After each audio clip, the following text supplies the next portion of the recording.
Hey everybody, it's me again. So 1.18 is a really big update. I mean, the update literally redoes all of world generation. Really big deal. Does a lot of big things. I don't know if it's technically rude to ask or what, but what if more? Today, that's what we're gonna do. In today's video, we'll be taking a look at features already in 1.18 for the most part, and be improving them. Leave a like if you like it, check out the merch, it's down below the video, and what would you change about 1.18? Let's start with tough because I genuinely feel bad for this block. I mean, it's an interesting block, and not only interesting, but also interesting looking. I feel like the texture is super unique for this game. Tough has a lot of potential. None of it is being used at all. In survival, tough is actually really easy to find. All you'll need to do is find a cave, go really deep down in that cave, and then you'll start finding tough. In 1.18, when the caves get deeper, you'll be able to find even more of this stuff. This stuff is kind of similar to diorite and granite, things like that, because it generates some patches in the caves. Originally, it was a little bit different, it was part of geogeneration, but now it's pretty much the same as the other random stone blocks. Compared to things like andesite and granite, tough is seriously lacking. I mean, there's literally nothing here when it comes to tough. At all. Until today, thanks to Sir Bilby. Tough bricks. An idea like tough bricks is pretty much the easiest way possible to expand the tough concept while keeping it different from things like granite if that's what the developers want. Now in terms of a texture, it looks like a busy modern brick to me. Like, look at this wall right here, it's really nothing much, it's simple, but a busy modern brick. Now look closely at the wall, do you notice anything? Like top corner? Do you see it? The bricks rotate. I don't know if this is intended or not, but it's a fascinating concept. Currently, all of the bricks in the game, they don't rotate. They're just like the same. You place them like this, and they're always like this. Tough bricks, though, completely different. There we have a tough brick like that, and now we have a tough brick on its side. You can have bricks going like up and down on a build. You don't understand how exciting this is to me. This is like revolutionary, and then a complete rotation, so you can do like borders like that, where it gets a little bit more harsh. Bricks laying on the side. I can't even say anything else. So yeah, as a builder, it's safe to say the idea of rotatable bricks gets me really excited. Now, in terms of all of the bricks that we have right now, tough bricks fits like pretty much perfectly in between stone bricks and deep slate bricks. Like, look at this right there. Perfect fade, perfect gradient right there. And it just looks so good. Like, I already love bricks and all. Add one more, and bricks get slightly better. The big, absolutely mind-blowing part here, though, is rotating bricks. You could rotate the bricks like that. Like, that is so cool. Should these bricks be updated? No, they've always been the same. I feel like they shouldn't. But maybe a new type of brick, like a tough brick, could be a rotatable brick. So then you have, like, a new option, and there's actually a point to use tough bricks, which are admittedly, like, pretty similar looking in tone to this one right there, and especially the deep slate one. But if you can rotate them, then it's completely different. Look at this zipper. It's a literal zipper. Wow. It's a super cool concept. All of the datapack links are down in the description of today's video, by the way. Only problem here, in survival, this one it's not exactly compatible. There's no recipe in the pack right now. A little bit of a bummer, because this would be game-changing. Like rotating. Did I say they rotate? Blocks that I think this stuff would look good with? Any of these things right here. Tough bricks, in my opinion, again, they look a little bit more modern, and then you could rotate them too, use them on the base of a build, working with deep slate there, spruce wood. Absolutely amazing. This brown tone with this block right there, that's going to look really good. Or maybe you could even do something a little more like industrial with bone blocks or something. That could look really good too. I mean, it's nothing much, really. This is something that I just threw together really quickly here to show off the bricks, but the bricks on the bottom, rotated this way, it looks so nice in my opinion. And then over here, going the normal way, like, the diversity here with these bricks, it's insane. Tough bricks, the only rotatable brick block in the game. That's a really nice idea. Next pack almost doesn't need an explanation. It's insanely straightforward. Chains, but we make them climbable. The pack was created by B1BU. So chains, climbable. Why Minecraft 1.18? Chains were added in Minecraft 1.16. They're really cool. In 1.17, chains actually got an update. You see, in 1.17, mineshafts were updated. If a mineshaft generates in a 1.18 cave and it actually is close to the ceiling, then it'll connect to the ceiling with chains. So chains are part of generation, and chains were updated in 1.18.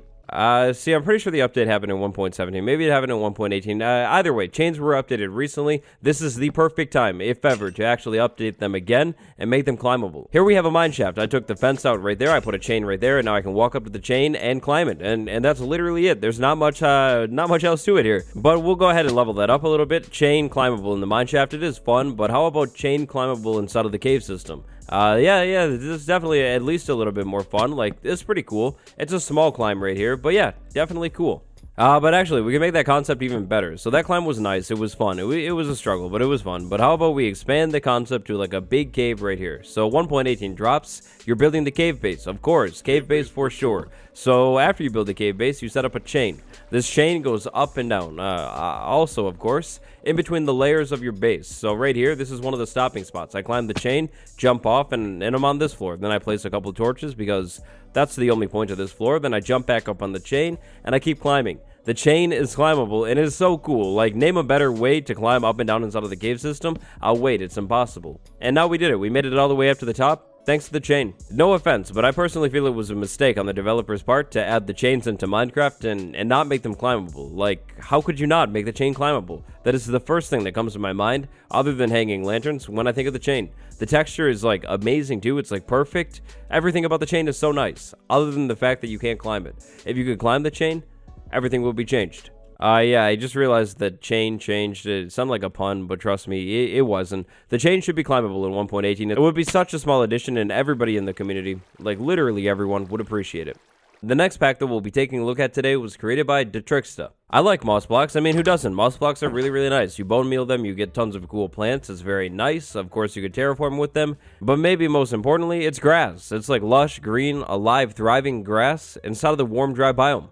So you may not believe me at first, but yeah, this is actually my house inside of the desert. It's got a green lawn. It's really, really nice. I know, it's fancy. Now, what if I wanted dead grass? Like this horrendous looking stuff, but like I didn't really exactly want to live in the desert. It's not my vibe. It's not what I'm going for. Maybe I'm working on a build back over at my base, a cemetery, graveyard, physical embodiments of my thoughts, I don't know, and I need this color. Well, it's easy actually. Update the moss block. Make the moss block be able to dry out. Now, moss block drying out. This is admittedly a little bit of a double-edged sword. You'll see why in a little bit. But place a moss block down, give it a little bit of time, and eventually it's going to dry out. When the moss block dries out, if you're in a biome like, I don't know, like the plains, the forest or something, you're going to get that dead grass color. It's actually pretty useful for a build. It'll take a little bit of time, but there we go. This moss block over there dried out, and now all of these ones are drying out too. It's not a timer, so you have time. If you place a moss block down and you don't want it to dry out, no big deal. Just mine it back up, but eventually, after a little bit of time, the moss block dries out.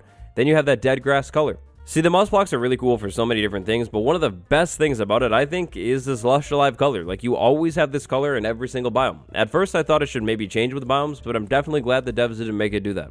At the same time, though, I definitely feel that you should be able to get this dried out color in the other biomes. I mean, you can get the lush color inside of these biomes, so why not the dried out colors here? Drying out moss is a really cool idea. I mean, for example, if you head over to a more normal biome like the plains biome, and let's say you have a village or like a path or really anything, and we just update some of these blocks over here, let these things dry out, after a little bit of time, it's gonna look really good. Like, these things complement path blocks really, really well. It would look good with dirt blocks. So many blocks. This would look great. Unfortunately, double-edged sword though. If you like the normal moss and you don't want it to dry out, then you're gonna need water. Water will keep moss blocks from drying out. If we have water touching a moss block on any side, kind of like coral blocks, then it will never dry out. If there's no water, eventually it's gonna dry out and end up looking like this. What I mean by that, to better explain it, if we had water right here, this would never dry out. If I had no water right there, this will eventually dry out. If I had water sitting like down here, it's still not close enough. It's gonna dry out. Even right here, it will dry out. The moss needs to literally touch the water. So like that. That would work. If the moss block is considered your #1 block of all time, maybe even top 3, this might not be the pack for you, but the concept is really cool and it does raise a good point. We should be able to get the dead grass in the non-dead biomes. It would be nice for building.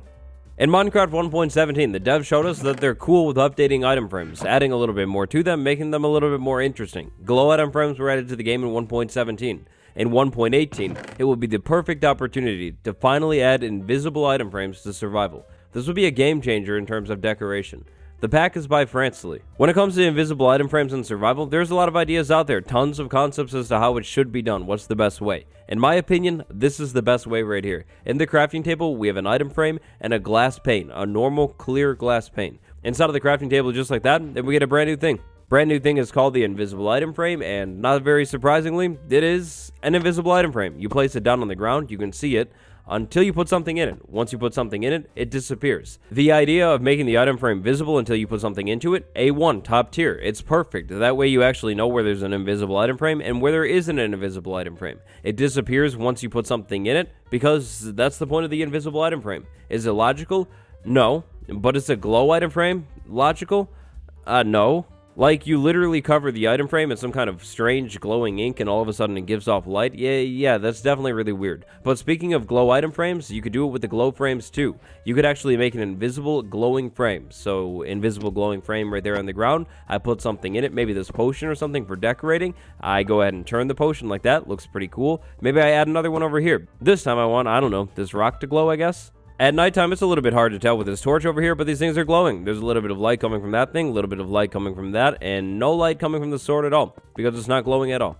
When it comes to decorating, invisible item frames in survival would be an absolute game changer. They would give you so many more opportunities, so many more options when it comes to making something look cool. Like, let's say we have this crafting area over here. Redstone torches, blocks, food, other items. It doesn't matter at all. You can put them on the ground. No item frame that is insanely obvious looking. Like, amazing sounding. And also, imagine being able to label your chest with these invisible item frames in survival. Like, I'm pretty sure that would be the coolest looking storage room. To make things even easier on the devs, invisible item frames, they're already in the game. They've been in the game for a long time too, actually. To get them right now, you need to use a command. All the developers would need to do is add a recipe to the invisible item frames, and there you go. Now, if you use this pack to do this, you might be wondering what happens to the invisible item frame if you, like, take it back, like this one right here, I want it back. Well, you get the item frame back, except this time, it's not invisible anymore. You'll have to re-add a glass pane to the frame. A little bit of a bummer. No big deal though, it's most likely just a data pack limitation. If this were to make it into the vanilla game, this would create so many opportunities. No new blocks in 1.18, but survival friendly invisible frames? Fine. That's cool. Definitely. Absolutely would settle for that. Okay, so this next one, the final one. I'm Felipe. Thank you. As it stands right now, unless you want to count the Spore Blossom, it looks like 1.18 is going to be the first update in a really, really long time to add 0 new blocks at all. What if it added just one, and that one block wasn't even really new? Okay, so this time I want to start this one off by saying I get it. If you don't like the idea, I get it 100%. I totally understand. The skulk sensor is not a 1.18 thing anymore, it's a 1.19 thing. Shouldn't make it into the game until it's actually in the game with all the other skulk things. Valid. I understand. But what if it were added in 1.18? After all, on Java Edition, the skulk sensor, well, skulk sensor, right now, wouldn't be safe to say it's finished. We won't know if it's done or not until it's actually out in 1.19. There might be more mechanics. But it's definitely safe to say that right now, this thing is advanced. It's one of the most advanced, complex things in the game. It's going to take time to actually learn about this thing, understand it, and figure out ways to actually use it. Right now, we already have wall occlusion, comparator signal sorting, strength detection based off of where the vibration comes from, vibration detection in general. Yeah, there's a lot to do with the skulk sensor. I can definitely see why they wouldn't do this. Logically, it doesn't necessarily make the most sense, but imagine a reality where the skulk sensor makes it into the game and update ahead of time. In the 1.18 update, skulk things are getting expanded into an entire biome, the Deep Dark. There's going to be tons of other skulk blocks too. If we could have a little bit of extra time to actually start to understand the skulk sensor, that could potentially be good. That would be really, really useful. By the time the full version of the skulk sensor would make it into the game in 1.19, possibly with new additional features, players would have had time to actually experiment with the thing and learn a little bit about it. But if you were going to add something into an update that wasn't really meant to be in an update, then how would you do that? Well, simple. The developers have actually done it before, they could do it again. They added into loot chests inside of the update. In the 1.17 update, the developers added tons and tons of caves and cliffs features that will eventually be part of world generation. For example, the glowberries, and where do you get them? Inside of loot chests. The same thing could be done with skulk sensors in 1.18. This pack drops the skulk sensor into 3 separate loot tables: the mineshaft loot table, the dungeon loot table, and the stronghold loot table. I've checked a lot of chests, and so far I haven't found very many skulk sensors at all. There's my second one that I found so far, so it seems like these things are going to be pretty rare still. The skulk sensor, making it into the game and update ahead of time, is a potentially pretty interesting idea. It would definitely give players more time to learn about the thing. However, it could be a problem, because on Bedrock, the skulk sensor, nowhere near finished, so it would almost for sure have to be a Java Edition only thing, which basically cancels this idea entirely.